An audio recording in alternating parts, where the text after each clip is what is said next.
almost 2 months of our online classes. What do you feel now? In the next month, the first week of next month, August, we will have pre-midterm examination. All of you want to prepare well for that. Are you ready? I am planning to conduct the exam in two formats. The choose the correct options I will send through the Google form. You want to attend in the proper time. The remaining questions I will send through the parent day diary as PDF questions. After writing the answers neatly and legibly, try to write all the answers in point wise, underline important points and send to my personal WhatsApp number. If possible, you send it in PDF form. Okay. As the exam starts in the next week, we want to just revise our portions. We have 2 geography lessons and 1 lesson from civics. All of you don't simply rely upon the notebook. Read the textbook well. Prepare well for the exam. Now, we can just revise our portions. What is meant by environment? It is our basic life supporting system. From where the word environment comes from? It is a French word, environner, that means neighborhood. So, environment is our basic life supporting system and it provides the air we breathe, the water we drink, the food we eat and the land where we live.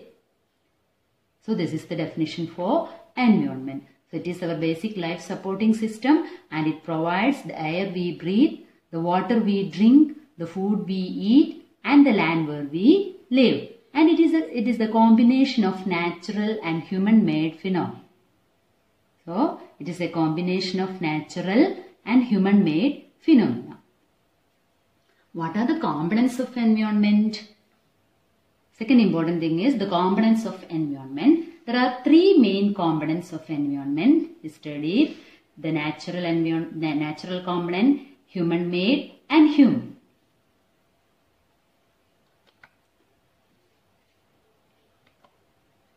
What do you mean by natural environment? The natural environment refers to both biotic and abiotic conditions existing on the earth. Then we want to know about what is biotic and abiotic conditions. So, natural environment is a combination of both biotic and abiotic conditions. What do you mean by biotic and abiotic? Biotic means the world of living organisms. All the living organisms including in the biotic component, that plants and animals for example. And abiotic means the world of non-living elements such as land, rivers, lakes, etc. So, natural environment is a combination of living and non-living elements existing on the earth.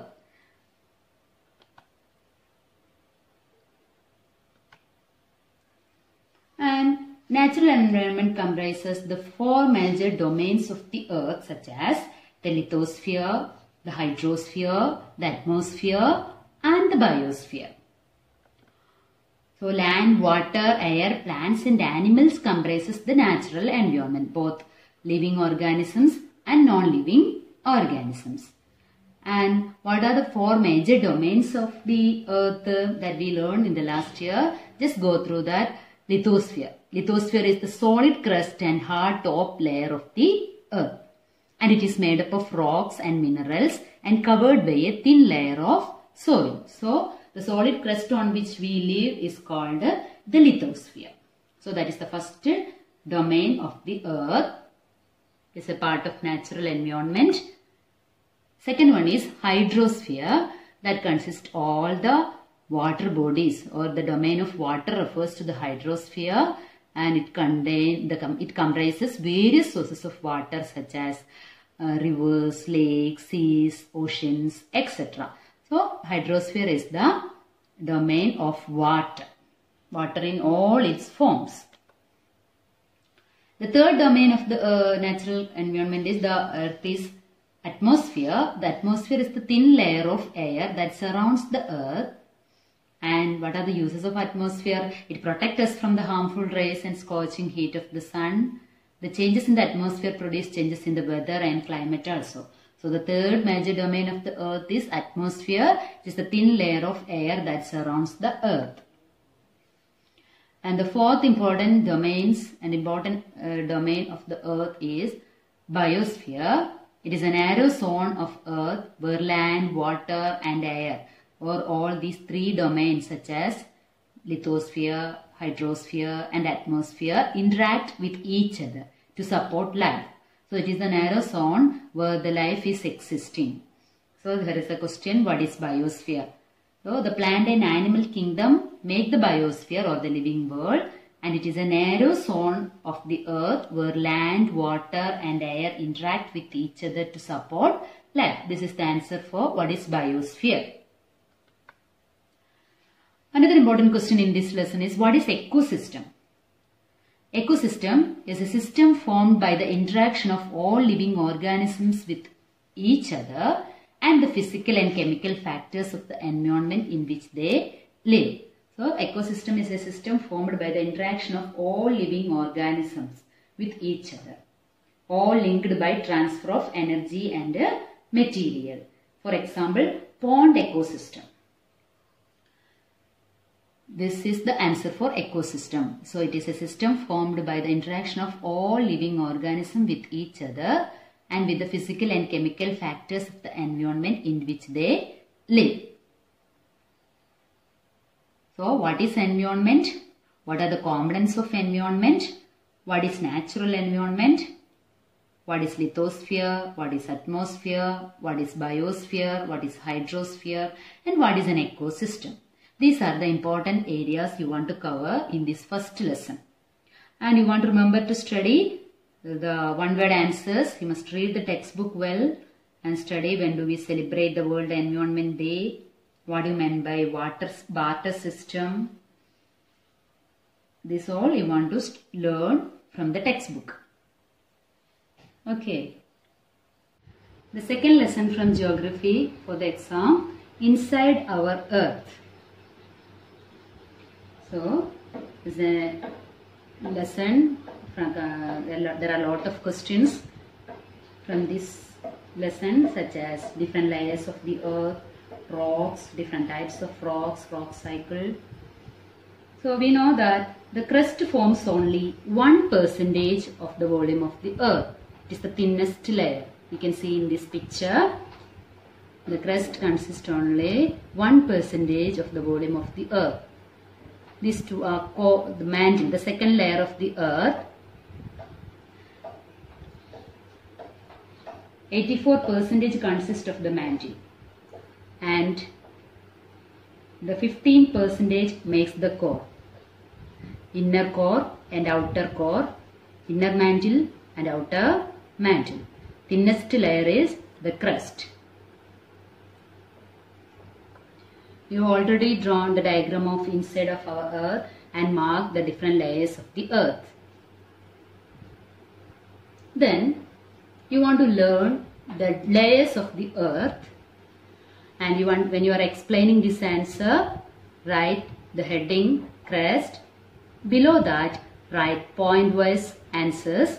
When you are starting the answer, start from the middle and use Roman numbers to mention points. First point, second point, third point, like that way. Then write the second heading B, mantle, and write the points. Then the third heading core, and write below the points related to core. This way you want to write when you are writing question answers. Clear, children? Okay, just go through the layers of the earth. Crust. It is the uppermost layer of the earth. That is the first point. And it is the thinnest of all layers. There are two types of crust, continental crust and oceanic crust. So, just go through the details of these two. continental crust. The continental crust consists of, or it is about 35 km. And the main mineral constituents of the continental mass are silica and alumina. It is thus called Sial. So clear, continental crust. It is about 35 km and the main mineral constituents of the continental mass are silica and alumina. It is thus called Sial.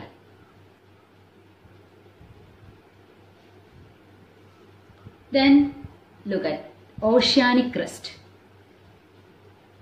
It is only about 5 km. Continental crust is 35 km. Oceanic crust is 5 km. And oceanic crust mainly consists of silica and magnesium. Thus, it is called Sima. Clear, children? Once more I will say, the oceanic crust is about 5 km and it mainly consists of silica and magnesium and called Sima. So identify the difference between oceanic crust and continental crust. Continental crust continental crust is about 35 km. Oceanic crust is 5 km. Continental crust consists of silica and alumina and called Sial. The oceanic crust is made up of silica and magnesium and called Sima. Clear?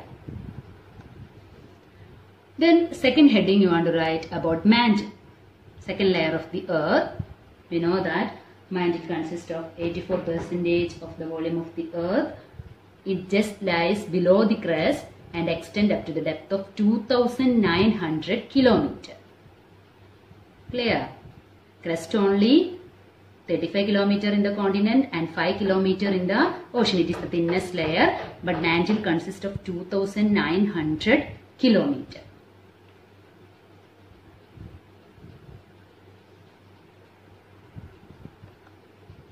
The third layer of the earth, core.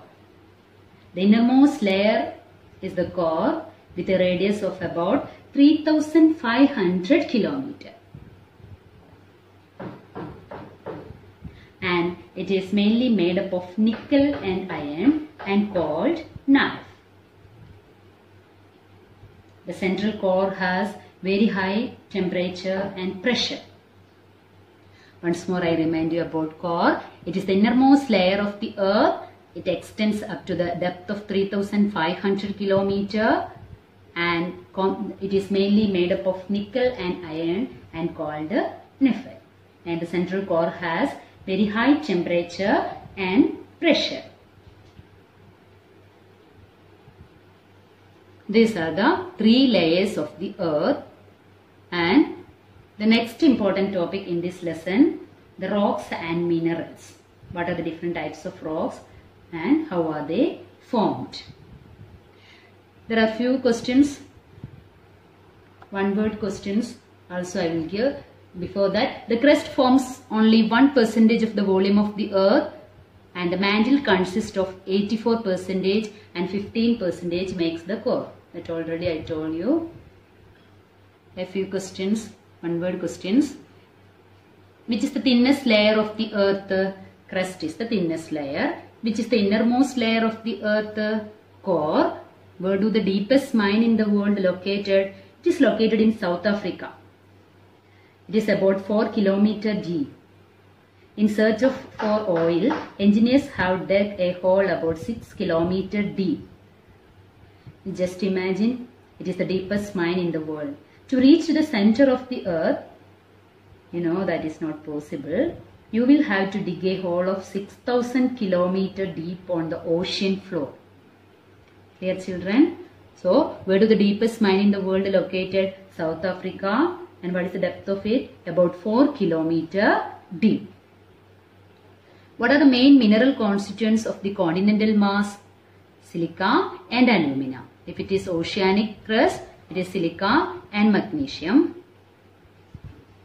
This all one word answers from this part Okay, next just go through the second part of this lesson, rocks and what are the different types of rocks.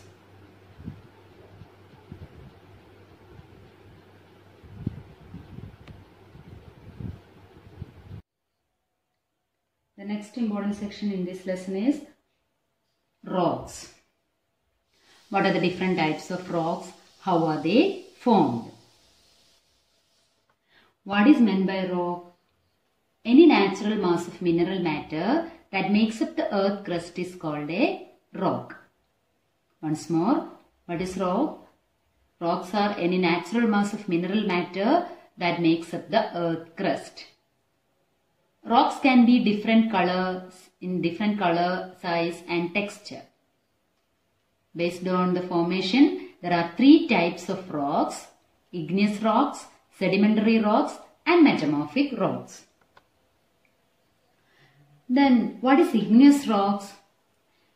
You want to study the different types of rocks, what is meant by rock and the three different types of rocks. What is igneous rocks? These are formed from molten magma and this is also called primary rocks. There are two types of igneous rocks: intrusive igneous rocks and extrusive igneous rocks. How are the extrusive igneous rocks formed? When the molten lava comes on the earth's surface, it rapidly cools down and becomes solid. So when the lava coming out of the earth's surface, it rapidly cools and rocks forming. If the rocks formed in such a way on the crust are called extrusive igneous rock, outside the earth crust. It was formed outside the earth crust. They have a very fine grained structure. For example, basalt. Basalt is an example of extrusive igneous rocks. Next, look how are the intrusive igneous rocks formed. When the molten magma cools down deep inside the earth crust. Extrusive are formed outside the earth crust, but intrusive are formed deep inside the earth crust. The rocks formed in such a way are called intrusive igneous rocks. Since they cool very slowly, extrusive igneous rocks are cooling very fastly, but here they are cooling inside the earth crust, so they are cooling very slowly, so they form large grains. Extrusive, they are very fine grained structure. Here they are forming large grains. For example, granite is an example of intrusive igneous rocks. So, next important type of rock is sedimentary rocks. These are formed from sediments. That is why you get the name sedimentary rocks.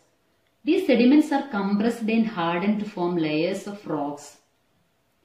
For example, sandstone. These rocks may contain fossils of plants and animals. When the sediments are deposited layer by layer, sometimes it also contains some fossils of plants, dead plants and animals. So that is why sedimentary rocks contain fossils of plants and animals. So sedimentary rocks are formed from sediments. The sediments are deposited and compressed and hardened to form layers of rocks. The last type of rock is metamorphic rock. The igneous and sedimentary rocks can change into metamorphic rocks under great heat and pressure. So metamorphic rocks are formed, or they are changing their form from igneous rocks and sedimentary rocks under great heat and pressure. This type of rocks are called metamorphic rocks. So metamorphic rocks are another form of sedimentary rocks and igneous rocks. Under certain condition or under great heat and pressure, they are changed into, igneous rocks and sedimentary rocks are changed into metamorphic rocks. For example, clay changes into slate and limestone into marble.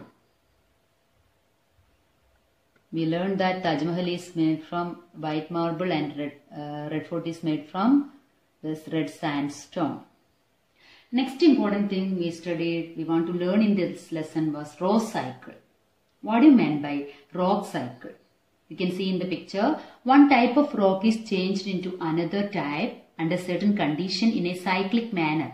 Like a water cycle, the primary rocks or the igneous rocks are formed first, then they are the rocks are broken into small fragments and they are eroded and deposited by the different natural agents, and they are compressed and hardened to form the second type of rocks such as sedimentary rocks.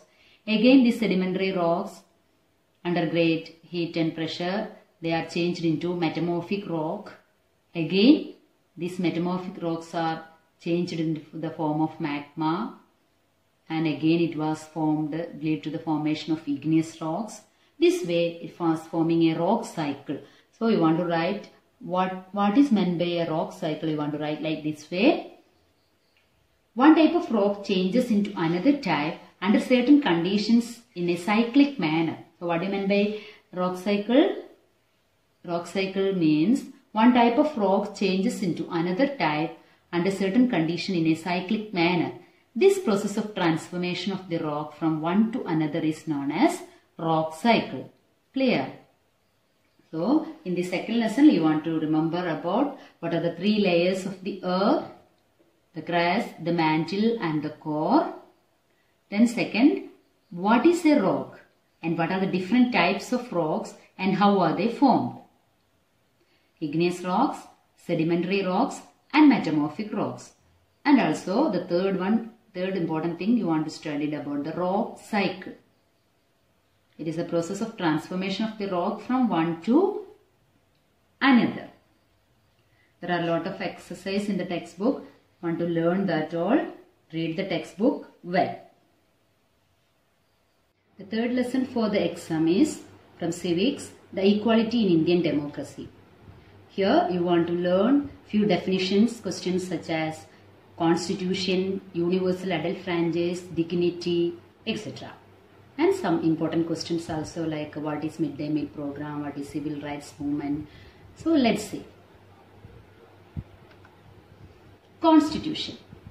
We know that India is a democratic country and equality is a key feature of a democratic government. Constitution. We have a written constitution. What is meant by constitution? It is a written document that lays down the basic rules and regulations for the people and government in the country to follow. This is the definition for constitution. Once more I remind you, it is a document that lays down the basic rules and regulations for people and government in the country to follow. Definition you want to study this way itself. Next definition about what is meant by universal adult franchise. We already learned it is a key feature of a democratic country. Universal adult franchise means all adult citizens have the right to vote. Once more, it means that all adult citizens have the right to vote in spite of their caste, religion, the place of birth, etc. Next is dignity. Dignity refers to thinking of oneself and other persons as worthy of respect. Refers to the self-dignity. So it refers to thinking of oneself and others as worthy of respect. Clear?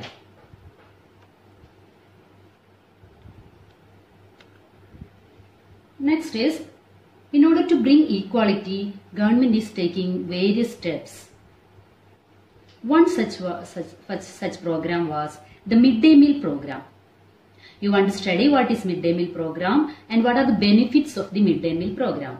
There are so many benefits for the program, but only 3 important benefits you want to learn for the exam. You know what is midday meal program? The program refers to it is a program introduced in all government elementary schools to provide children with cooked lunch. Clear? It was introduced by the government in all elementary schools to provide children with cooked lunch. Which was the first state in India to introduce this scheme? The Tamil Nadu was the first state. Later, other states also introduced this scheme. You know about this.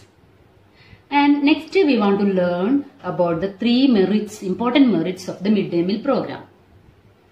The first important merit is more poor children now started coming to school regularly and attending class.